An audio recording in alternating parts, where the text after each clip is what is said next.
Como vocês devem saber, nós estamos a estudar o livro O que é o Espiritismo. Este livro é uma introdução ao conhecimento do mundo invisível, ao conhecimento do mundo dos espíritos, em que, de uma forma, ele nos resume os princípios fundamentais da doutrina espírita. É um livro que nos ajuda no início da nossa caminhada pela doutrina a perceber facilmente o que é a doutrina. Hoje vamos estudar o segundo capítulo, uma parte do segundo capítulo, que em suma é um resumo do livro dos médiuns. Este segundo capítulo é uma exposição sumária das partes que a ciência prática e experimental nos ajudam a esclarecer, para que quem der os primeiros passos na doutrina espírita possa conhecer o que é o espiritismo de uma forma simples e leve.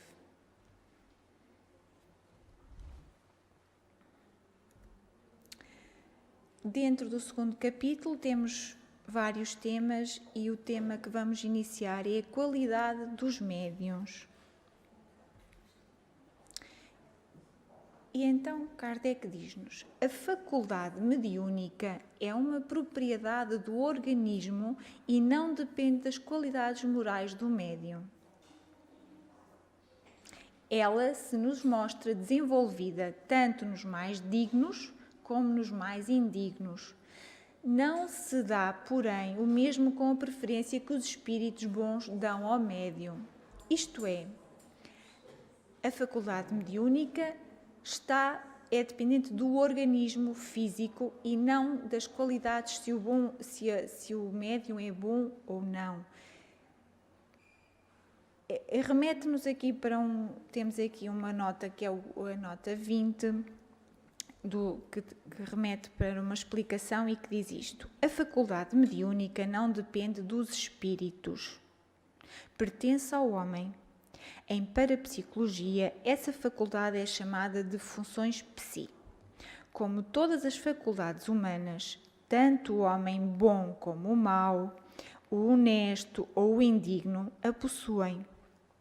Mas o bom médium não é o que tem maior grau de mediunidade, e sim o que possui qualidades morais para colocar a sua faculdade a serviço dos espíritos bons.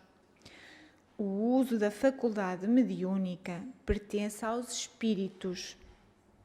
Por isso, a importância da moral na mediunidade é fundamental. O mais acentuado grau de mediunidade não oferece nenhuma segurança se o médium se mantiver em relação aos espíritos de baixa moralidade. Portanto, dá para perceber que a faculdade mediúnica depende do organismo, mas, de acordo com a moralidade do médium, ela se sintoniza com os bons ou com os maus espíritos. É tão simples quanto isto. Uma questão de sintonia. Os espíritos bons se comunicam mais ou menos de boa vontade por esse ou aquele médium, segundo a simpatia lhe votam.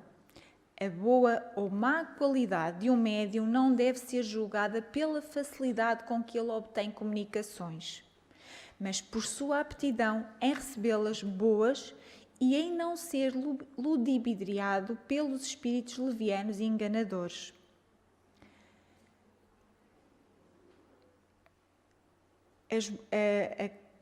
A boa ou má qualidade do médium não está dependente da facilidade com que ele obtém comunicações. Não é porque ser um médium muito bom que de um momento para o outro obtém comunicações. E como diz o nosso irmão Fernando, muitas vezes o telefone toca de lá para cá e não de cá para lá.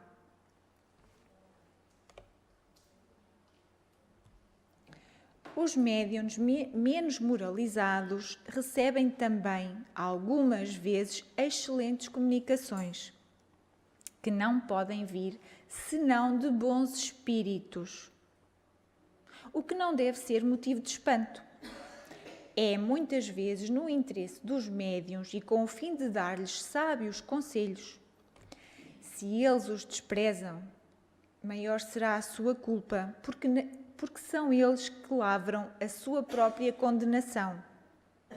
Ora, se o médium de baixo, menos moralizado, recebe uma comunicação de um espírito amigo, de um espírito de luz, e como é que ele percebe que é porque as instruções são boas, e se ele não as toma em consideração, ele próprio está-se a condenar. Deus, cuja bondade é infinita, não pode recusar a assistência àqueles que mais necessitam dela. O virtuoso missionário que vai moralizar os criminosos não faz mais que os bons espíritos com os médios imperfeitos. Os bons espíritos dão oportunidade àqueles médios que ainda que são imperfeitos, que não. De outra sorte, os bons espíritos, querendo dar um ensino útil a todos, servem-se do instrumento que têm à mão. Porém, deixam-no logo que encontram outro que lhes seja mais afim e melhor se aproveite de suas lições. Isto é, um bom espírito de luz, um espírito bom, amigo, que querendo ajudar aquele médium que está menos moralizado. Se ele não aproveita, se ele não segue uma conduta, se ele não aproveita essas grandes oportunidades e esses grandes ensinamentos para evoluir também como médium, como espírito em evolução, continuando, retirando-se os bons espíritos, os inferiores, que pouco se importam com as más qualidades morais do médium, acham então o campo livre. Isto é, os bons espíritos se retiram, porque lhe deram a oportunidade e ele não a aproveitou, e aqui os espíritos de qualidades inferiores aproveitam o campo e então apoderam-se ou aliam-se a este médium. Lá está, muito simples. Um médium com moralidade, um médium com uma boa conduta, afiniza-se com os bons espíritos. Um médium com uma má conduta, com baixa moralidade, afiniza-se com os espíritos iguais.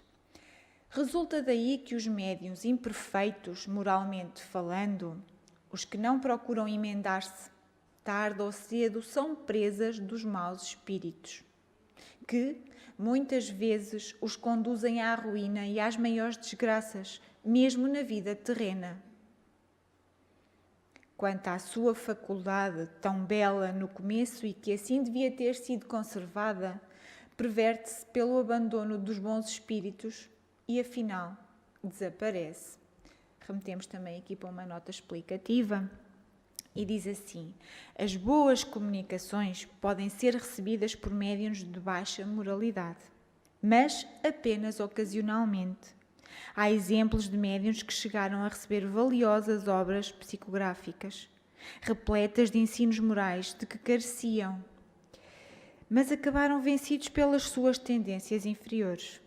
Depois dessa queda, nada mais se pode esperar de suas faculdades, a menos que venham a reagir e a regenerar-se.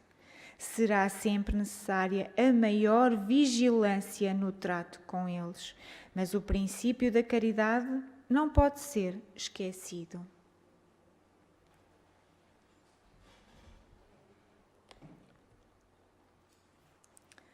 Os médiuns de mais mérito não estão ao abrigo das mistificações dos espíritos embusteiros. Primeiro, porque não há ainda entre nós pessoa assaz perfeita, para não ter algum lado fraco pelo qual dê acesso aos maus espíritos. Segundo, porque os bons espíritos permitem mesmo às vezes que os maus venham, a fim de exercitarmos a nossa razão, aprendermos a distinguir a verdade do erro e ficarmos de prevenção. não aceitando cegamente e sem exame tudo quanto nos venha dos espíritos. Nunca, porém, um espírito bom nos virá a enganar. O erro, qualquer que seja o nome que o apadrinhe, vem de uma fonte má. Isto é, não há comunicação de um bom espírito que seja má. Contudo, às vezes, e como os médiuns que estão aqui na Terra não são ainda as pessoas perfeitas, muitas das vezes estão sujeitos a estas provas para aprenderem a distinguir a verdade e para aprenderem a saber ler as comunicações que lhes são enviadas, para que exercitem a razão. Essas mistificações ainda podem ser uma prova para a paciência e perseverança do espírita, médium ou não.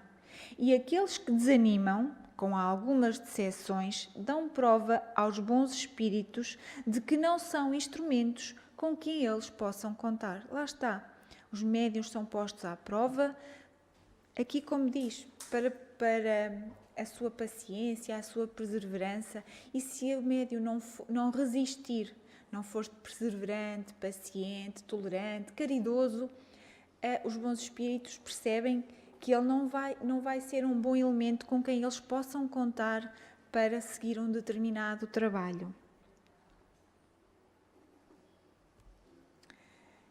Não nos deve admirar ver maus espíritos obsidiarem pessoas de mérito, quando vemos na terra homens de bem perseguidos por aqueles que o não são.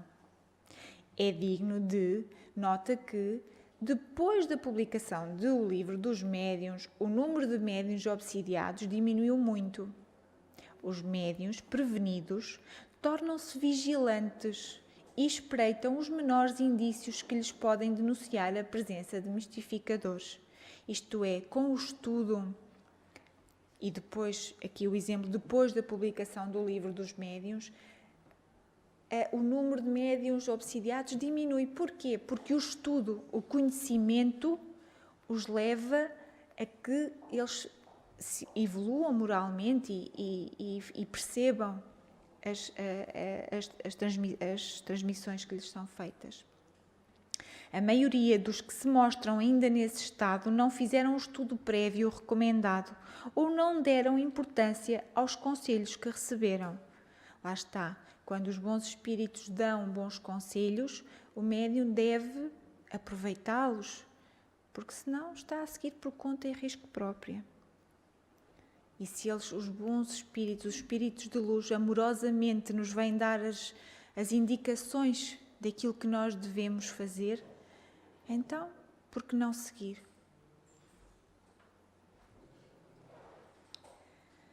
O que constitui o médium, propriamente dito, é a faculdade. Sob este ponto de vista, pode ser mais ou menos formado, mais ou menos desenvolvido. Não significa que uma pessoa que tenha que ter muita formação, muitos estudos para ser médium. Tem a ver, porque lá está, é a faculdade, é própria do organismo, é aquilo que a pessoa está, que o espírito está sujeito nesta vida. O médium seguro, aquele que pode ser realmente qualificado de bom médium, é o que aplica a sua faculdade buscando tornar-se apto a servir de intérprete aos bons espíritos. Esta frase é muito importante. O que é um bom médium? É aquele que, de uma forma que vem servir aos bons espíritos, no serviço do bem. O poder que tem o médium de atrair os bons e repelir os maus espíritos está na razão da sua superioridade moral. Vamos sempre dar ao mesmo. Portanto, uma pessoa, um médium deve ser uma pessoa com uma boa conduta. Da posse do maior número de qualidades que constituem o homem de bem, é por esses dotes que se concilia a simpatia dos bons e se adquire ascendência sobre os maus espíritos. A afinidade, a sintonia daqueles que estão na mesma vibração. Se o médium está numa vibração de bem, obtém a simpatia dos bons. Pelo mesmo motivo, as imperfeições morais do médium, aproximando da natureza dos maus espíritos, tiram-lhe a influência necessária para afastá-los de si. Em vez de se impor, sofre a imposição destes. Isto é, em vez de ser o médium que vai impor-se e que vai gerir os seus trabalhos, estes estão à imposição dos espíritos inferiores. Eles são uns joguetes junto destes espíritos. Isto não só se aplica aos médiuns, como também a todos indistintamente, visto que ninguém há que não esteja sujeito à influência dos espíritos.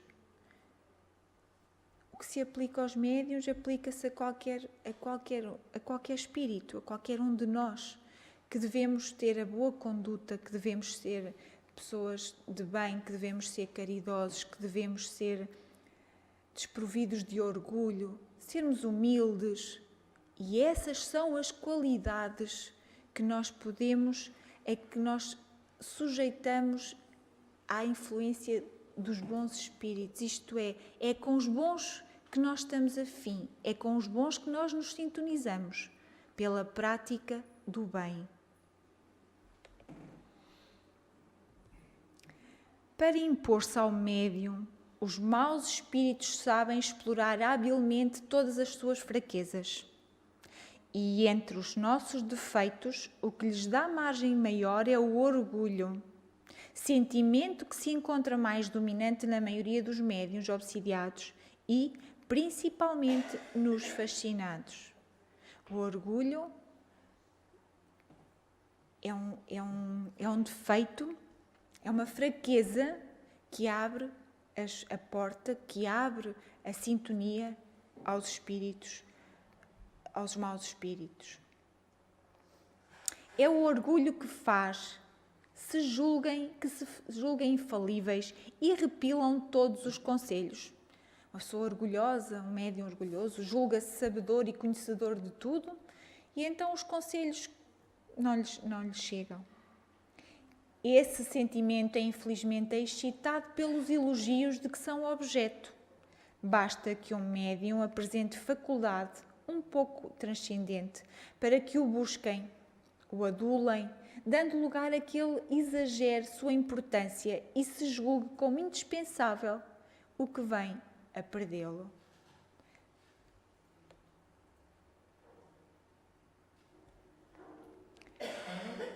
Enquanto o médium imperfeito se orgulha pelos nomes ilustres, frequentemente apócrifos, isto é, falsos, que assinam as comunicações por ele recebidas e se considera intérprete privilegiado das potências celestes, o bom médium nunca se crê assaz digno de tal favor. Ele tem sempre uma salutar desconfiança do merecimento do que recebe e não se fia no seu próprio juízo. Não sendo senão instrumento passivo, compreende que o bom resultado não lhe confere mérito pessoal, como nenhuma responsabilidade lhe cabe pelo mal, e que seria ridículo crer na identidade absoluta dos espíritos que se lhe manifestam. Deixa que terceiros, desinteressados, julguem do seu trabalho, sem que o seu amor próprio se ofenda por qualquer decisão contrária. Do mesmo modo que um ator não se pode dar por ofendido com as censuras feitas à peça de que é intérprete. O seu caráter distintivo é a simplicidade e a modéstia. julga-se feliz com a faculdade que possui, não por vanglória, mas por lhe ser um meio de tornar-se útil, o que faz de boa mente quando se lhe oferece a ocasião, sem jamais incomodar-se por não o preferirem aos outros. Os médiuns são os intermediários, os intérpretes dos espíritos, ao evocador e, mesmo, ao simples observador cabe apreciar o mérito do instrumento. Como todas as outras faculdades, a mediunidade é um dom de Deus que se pode empregar tanto para o bem quanto para o mal e da qual se pode abusar. Seu fim é pôr-nos em relação direta com as almas daqueles que viveram, a fim de recebermos ensinamentos e iniciações da vida futura. Assim como a vista nos põe em relação com o mundo visível, a mediunidade nos liga ao invisível.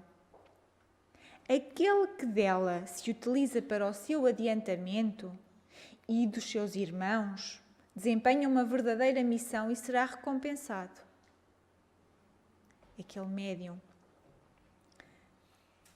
que utiliza o seu dom de mediunidade como numa verdadeira missão de ajuda e de evolução para ele próprio e de ajuda aos irmãos que mais necessitam, ele será recompensado, será bem acompanhado e evolui na vida espiritual.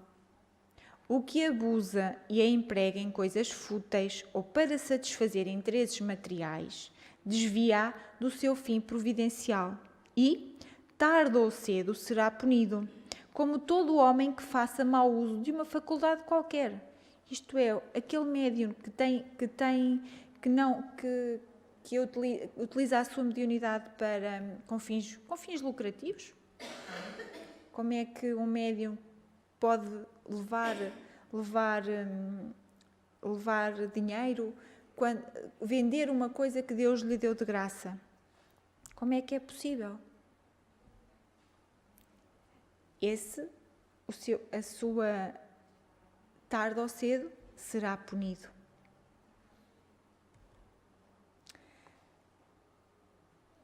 Encerramos agora aqui o que é as qualidades do médium e, em suma,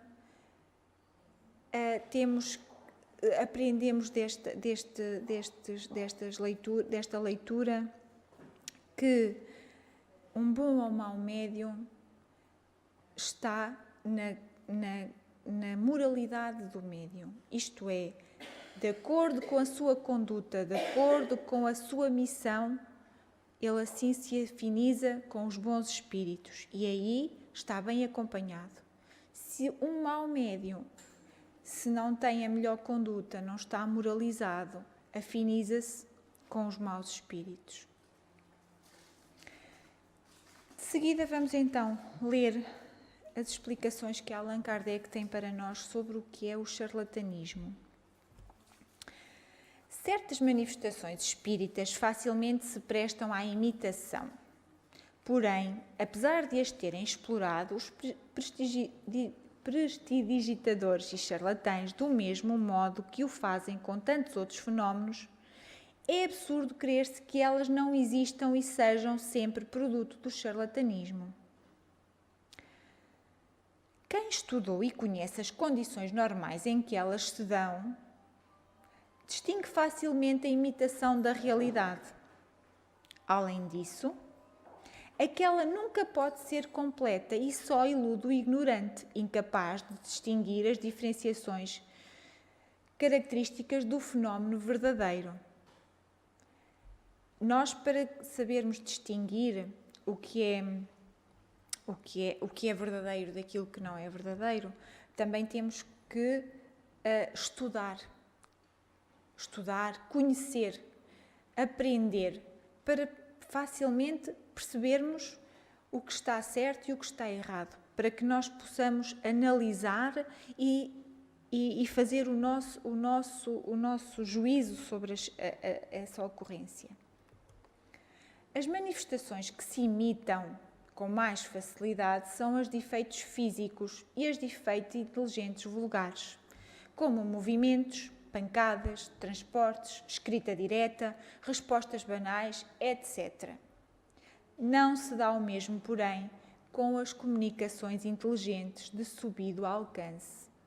Para imitar aquelas, bastam destreza e habilidade, ao passo que, para simular as últimas, se torna necessária, quase sempre, uma instrução pouco comum, uma superioridade intelectiva excepcional, uma faculdade de improvisação universal, se assim nos permitem classificá-la.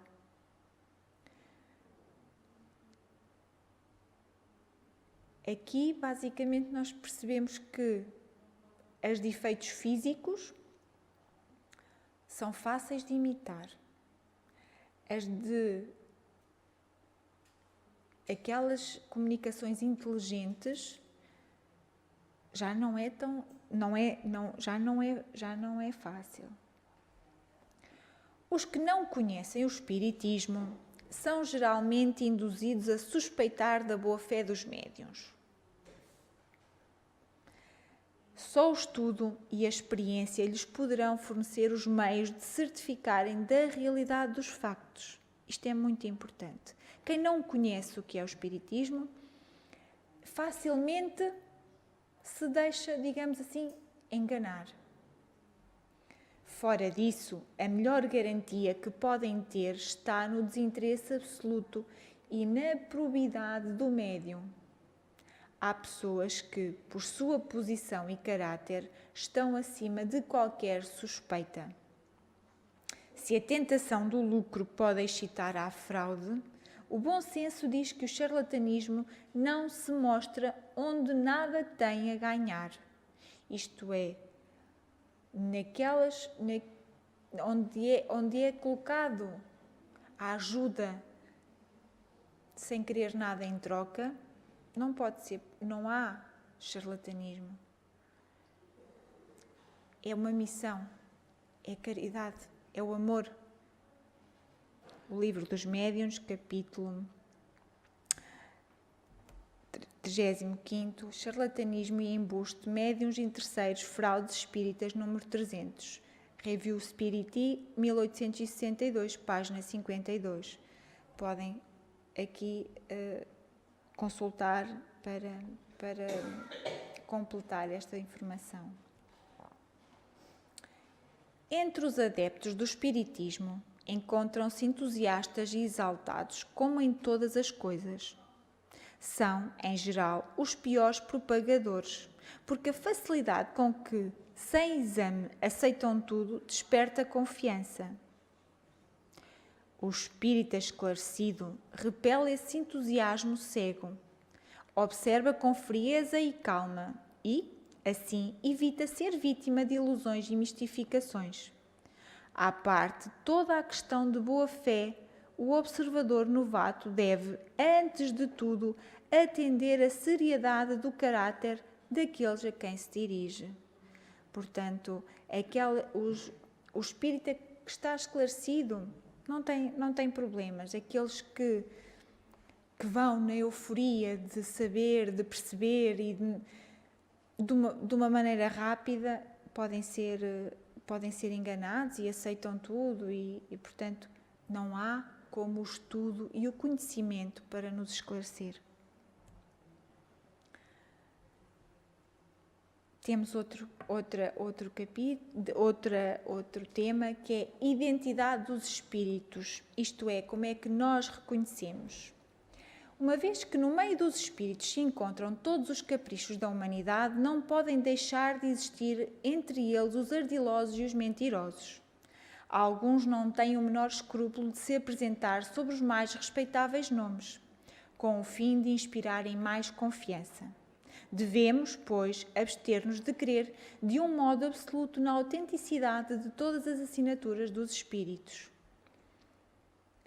A identidade é uma das grandes dificuldades do espiritismo prático, sendo muitas vezes impossível verificá-la, sobretudo quando se trata de espíritos superiores.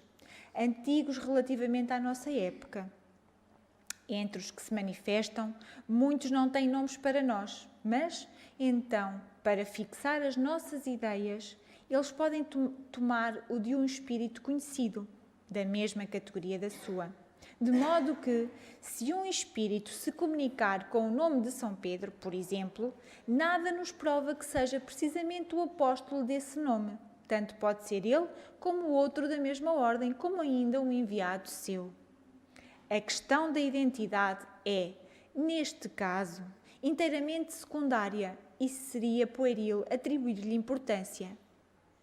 O que importa é a natureza do ensino, se é bom ou mau, digno ou indigno da personagem que o assina, se esta o subscreveria ou repelaria, eis a questão.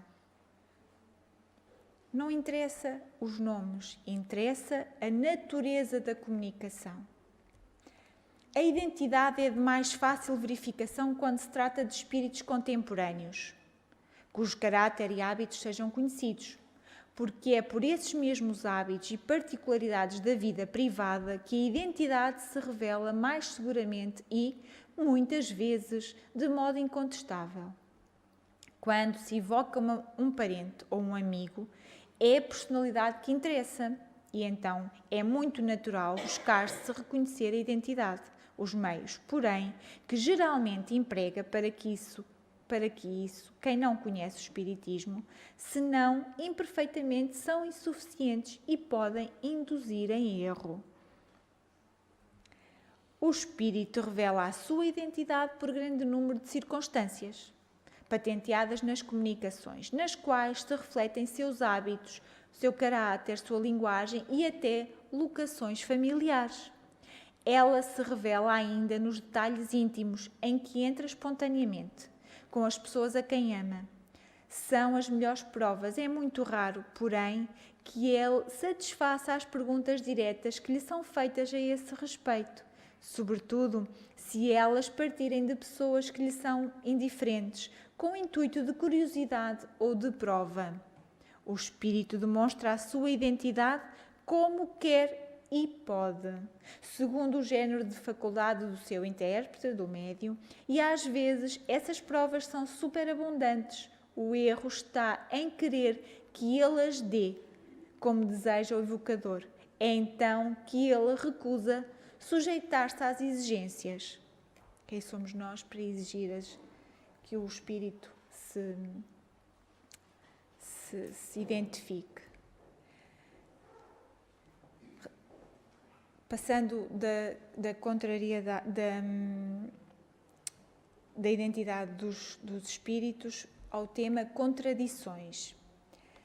As contradições que frequentemente se notam na linguagem dos espíritos não podem causar admiração senão àqueles que só possuem da ciência espírita um conhecimento incompleto, pois são a consequência da natureza mesmo dos espíritos que, como já dissemos, não sabem as coisas senão na razão do seu adiantamento, sendo que muitos podem saber menos que certos homens. Sobre grande número de pontos, eles não emitem mais que a sua opinião pessoal, que pode ser mais ou menos acertada, e conservar ainda um reflexo dos prejuízos terrestres de que se não despojaram. Outros forjam sistemas seus sobre aquilo que ainda não conhecem, particularmente no que diz respeito a questões científicas e à origem das coisas. Nada, pois, há de surpreendente em que nem sempre estejam de acordo. Espantam-se de encontrarem comunicações contraditórias assinadas por um mesmo nome. Somente os espíritos inferiores mudam de linguagem com as circunstâncias, mas os espíritos superiores nunca se contradizem. Por pouco que se esteja iniciado nos mistérios do mundo espiritual, sabe-se com que facilidade certos espíritos adotam nomes diferentes, para dar mais peso às suas palavras. Disso, com segurança, se pode concluir que se duas comunicações radicalmente contraditórias no fundo trazem o mesmo nome respeitável, Uma delas é necessariamente apócrifa, isto é, falsa. 2 meios podem servir para fixar as ideias sobre as questões duvidosas. O primeiro é submeter todas as comunicações ao exame severo da razão, do bom senso e da lógica. É uma recomendação que fazem todos os bons espíritos. Abstêm-se de fazê-la os maus, pois não sabem ter senão a perder com esse exame sério, pelo que evitam discussão e querem ser queridos sob palavra. O segundo critério da verdade está na concordância do ensino. Quando o mesmo princípio é ensinado em muitos pontos por diferentes espíritos e médiuns estranhos uns aos outros e isentos de idênticas influências, pode-se concluir que ele está mais próximo da verdade do que aquele que emana de uma só fonte e é contradito pela maioria.